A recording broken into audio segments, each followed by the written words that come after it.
brought to you by ITIL series.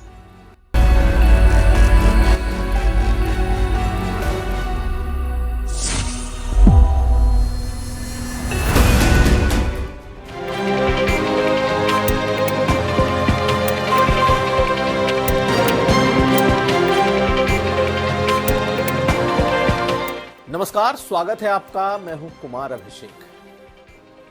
तो पिछले कुछ दिनों से समाजवादी पार्टी को झटके पे झटका लग रहा है। ऐसा लगता है कि उत्तर प्रदेश में समाजवादी पार्टी को किसी की बुरी नजर लग गई और यही वो शायद वजह है कि एक के बाद एक ऐसे नेता जो लोगों में भी जाने जाते हैं, जिनका अपना वजूद भी है और जिनकी बातें बहुत ज्यादा वजन रखती हैं, ऐसे नेता एक एक करके अखिलेश यादव को छोड़ते जा रहे हैं।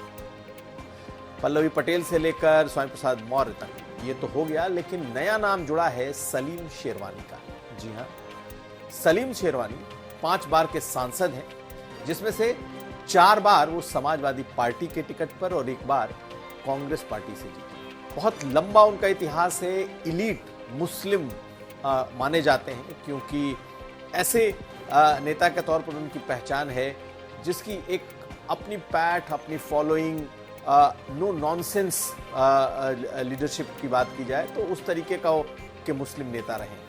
उनके नाम को लेकर कई बार चर्चा होती रही कि उन्हें राज्यसभा भेजा जाएगा, लेकिन इस बार भी जब उनका नाम राज्यसभा की सूची में नहीं आया तो उनका धैर्य जवाब दे गया और आज उन्होंने दिल्ली में एक प्रेस कॉन्फ्रेंस करके लगभग ये तय कर दिया कि वो और उनके साथी तो अब समाजवादी पार्टी यानी अखिलेश यादव का साथ छोड़ देंगे। वैसे अब तक जो सलीम शेरवानी की पहचान रही है, दरअसल वो एक बुद्धिजीवी, पढ़ा लिखा, कारोबारी, एक ऐसा मुस्लिम घराना, मुस्लिम परिवार जिसने पॉलिटिक्स कभी मुसलमानों के नाम पर नहीं की और उनके इर्द गिर्द, उनके साथ भी बहुत ज़्यादा कोर मुस्लिम अगर आप कहें तो वैसी पहचान उनकी नहीं रही। लेकिन आज जब उन्होंने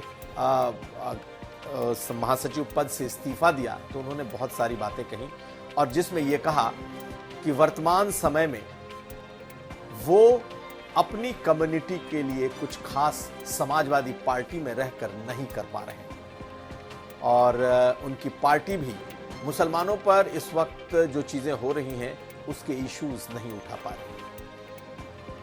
इसके अलावा जो उन्होंने बहुत अलग से बातें कही, उसमें एक बात बहुत अहम थी कि राज्यसभा को लेकर जिस तरीके से मुस्लिम नामों को, मुस्लिम चेहरों को या यूं कह ले मुस्लिम रिप्रेजेंटेशन को इग्नोर किया गया, ये एक बड़ी वजह रही कि अब मोह भंग होता जा रहा है और उन्होंने तो महासचिव पद से इस्तीफा दे दिया है। हालांकि पार्टी अभी उन्होंने नहीं छोड़ी है, लेकिन जो उनके इर्द गिर्द के लोग हैं, जो अंदरूनी सूत्र हैं, वो ये बता रहे हैं कि जल्दी ही वो इस पर फैसला लेंगे। और आज उन्होंने जो एक चिट्ठी लिखी है अखिलेश यादव, उस चिट्ठी में भी उन्होंने इस बात का इशारा किया है कि आने वाले कुछ दिनों में वो अपने भविष्य की राजनीति का फैसला लेंगे।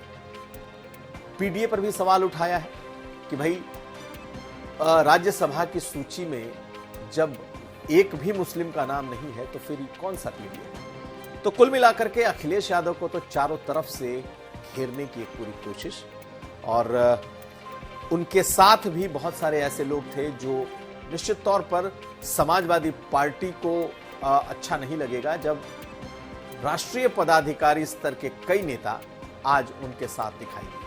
तकरीबन आधे दर्जन नेता मौजूद थे। चर्चा तो यह भी है कि 2 विधायक भी आज की उस मीटिंग में मौजूद थे। यानी कि सलीम शेरवानी का अगर मोह भंग हुआ समाजवादी पार्टी से, तो समाजवादी पार्टी से वो स्वामी प्रसाद मौर्य की तरह अकेले कहीं नहीं जाएंगे और अगर जाएंगे तो संगठन से लेकर विधायकों तक में एक टूट हो सकती है, ऐसा उनके बारे में बताया जा रहा है। पश्चिमी उत्तर प्रदेश के ढेरों नेताओं पर उनका प्रभाव है। पूर्व मंत्री जो समाजवादी पार्टी के रहे आबिद रजा, आज वो भी साथ थे और माना जा रहा है कि ऐसे कई नाम हैं जो कि अगर सलीम शेरवानी ने छोड़ी पार्टी तो वो भी साथ साथ समाजवादी पार्टी को टाटा बाय बाय कर सकते हैं। इसके अलावा एक और चर्चा यह है कि जल्द ही सलीम शेरवानी दिल्ली में कई विधायकों से मिल सकते हैं, खासकर वो मुस्लिम चेहरे जो पश्चिमी उत्तर प्रदेश से आते हैं। नाम तो कई हैं, ये चर्चाओं में है कि वो कादिर राणा, इकरा हसन, ऐसे तमाम जो नेता हैं उनसे भी वो संपर्क में। लेकिन क्या ये कहां तक जाता है ये कहना अभी इस बारे में थोड़ा मुश्किल है कि आखिर इनकी बगावत कहां तक जाती है। लेकिन आज उन्होंने ये कहा कि अभी उन्होंने पार्टी नहीं छोड़ी, लेकिन ये मान करके चला जा रहा है कि ज्यादा लंबे वक्त तक पार्टी में रहेंगे भी। तो आखिर ऑप्शन क्या है, चाहे वो पल्लवी पटेल हो या फिर स्वामी प्रसाद मौर्य या फिर अब सलीम शेरवानी। अगर समाजवादी पार्टी और कांग्रेस का गठबंधन हो गया तो ये कहां जाएंगे? दो चर्चा इसके बारे में है। एक कि अगर कांग्रेस से गठबंधन नहीं हुआ तो ये सारे नेता कांग्रेस का रुख कर सकते हैं, लेकिन बहुत उम्मीद है, बहुत मुमकिन है कि कांग्रेस के साथ गठबंधन हो जाए।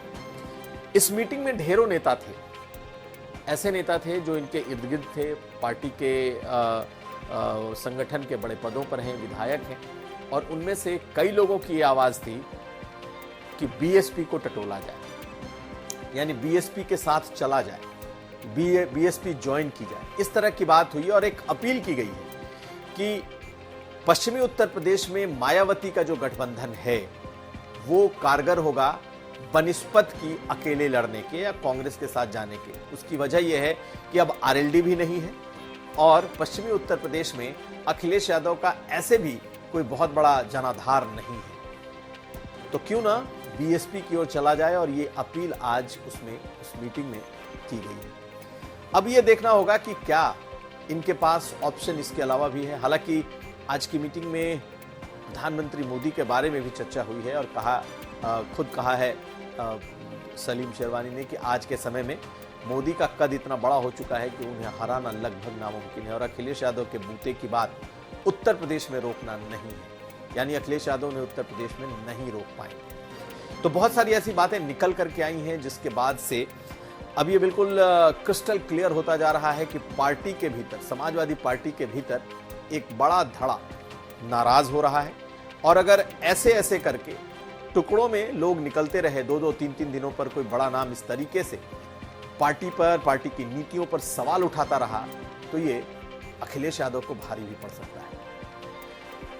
पल्लवी पटेल के बारे में है कि वो कांग्रेस के साथ इस वक्त बेहद करीब दिख रही हैं, राहुल गांधी की यात्रा में चल रही हैं। चर्चा तो ये भी है कि स्वामी प्रसाद मौर्य भी उसमें दिखाई देंगे और ये भी चर्चा है कि सलीम शेरवानी भी उसमें दिखाई देंगे। लेकिन अगर ये नहीं दिखते हैं, बावजूद इसके अखिलेश यादव के लिए इस वक्त अपनी पार्टी में इस तरीके के विरोध को, इस तरीके के बगावत की हवा को रोकना बहुत मुश्किल होता जा रहा है। एक बात और जो आज इस मीटिंग में निकल करके आई और वो बात थी, अखिलेश यादव से कहीं ज्यादा इस बात का विरोध दिखा कि पार्टी में प्रोफेसर रामगोपाल यादव जो चाहते हैं वही कर रहे हैं और राज्यसभा के नामों को लेकर उनकी बड़ी खिंचाई की गई है इस मीटिंग में कि उनकी वजह से इस तरीके के नाम आए हैं और अखिलेश यादव से कहीं ज्यादा उन्हें इस बात के लिए दोषी माना गया है कि दिल्ली में बैठकर जो पॉलिटिक्स हो रही है उसमें अखिलेश यादव वही करते हैं जो प्रोफेसर रामगोपाल यादव कह रहे हैं। और ऐसे में पार्टी का बड़ा नुकसान हो रहा है क्योंकि बड़े और पुराने नेताओं को एक तरीके से जगह नहीं मिल रही और सिर्फ वही जा पा रहे हैं जिनकी पहुंच ऊपर तक है या जिनको प्रोफेसर रामगोपाल यादव या अखिलेश यादव जिन्हें चाहते हैं। ऐसे में बड़ा एक वर्ग है जो इस बात को लेकर नाराज है। जिस बात की चर्चा कुछ दिन पहले पल्लवी पटेल ने उठाई थी कि पीडीए कहां है उस लिस्ट में, जब रंजन और बच्चन को वोट नहीं करेंगे तो पार्टी के भीतर जो कार्यकर्ताओं का एक वर्ग है, खास करके उनकी जो मनस्थिति है, पल्लवी ने उसको छू लिया था। यानी कि पार्टी के भीतर भी जो कार्यकर्ता हैं वो इस बात से खुश नहीं है कि आखिर 5वीं बार क्यों जया बच्चन को भेजा जा रहा है। क्या ऐसा खास है कि उन्हें ही पार्टी बार बार राज्यसभा भेज रही है, जबकि सलीम शेरवानी जैसे 9 लोग जो कि विदेश राज्य मंत्री रह चुके हैं, स्वास्थ्य राज्य मंत्री रह चुके हैं, ऐसे नेताओं को बार बार क्यों इग्नोर किया जाता रहा। तो ये 3 नाम ही नहीं, कई और नाम आने वाले वक्त में आने वाले हैं। माना यह जा रहा है कि 21 फरवरी वो दिन होगा जब कुछ बड़ा ऐलान हो सकता है या बड़ी घोषणा हो सकती है। अब हमारी नजर इस बात पर जरूर रहेगी कि समाजवादी पार्टी के भीतर आखिर ये चल क्या रहा है और समाजवादी पार्टी इसे रोकेगी कैसे। वैसे समाजवादी पार्टी का कहना है कि सलीम शेरवानी से राज्यसभा को लेकर बातचीत चल रही थी और वो अगले जो आने वाला जो राज्यसभा चुनाव है उसके लिए उनकी बातचीत ऑलमोस्ट फाइनल थी, लेकिन शायद वो किसी और को यानी कि अपने परिवार से भी कुछ लोगों को लोकसभा लड़ाना चाहते हैं। ऐसी बात सपा के भीतर से जो निकल करके आई है या जो बताया गया है उस आधार पर मैं बता रहा हूं। तो कुल मिलाकर दोनों तरफ से फ्रंट अब खुलते जा रहे हैं, लेकिन असली नुकसान तो समाजवादी पार्टी का होने वाला है। और अगर पश्चिमी उत्तर प्रदेश में कुछ इस तरीके का काम हुआ कि उधर के लोगों की नाराजगी सचमुच इस तरीके से बदल गई कि लोगों ने अलग रुख ले लिया, तो फिर ये एक बड़ा झटका अखिलेश यादव को होगा। लेकिन क्या ये लोग बसपा जाएंगे या क्या कांग्रेस पार्टी के साथ जाएंगे, फिलहाल अभी इस पर कोई मुहर नहीं लगी है और इस पर बहुत क्लैरिटी भी अभी तक नहीं है कि आखिर ये तमाम नेता जो नाराज तो अखिलेश से हो रहे हैं लेकिन जाएंगे कहां। अब इस पर हमारी नजर बनी रहेगी और देखते हैं 21 तारीख को आखिर होता है। कुमार अभिषेक, यूपी।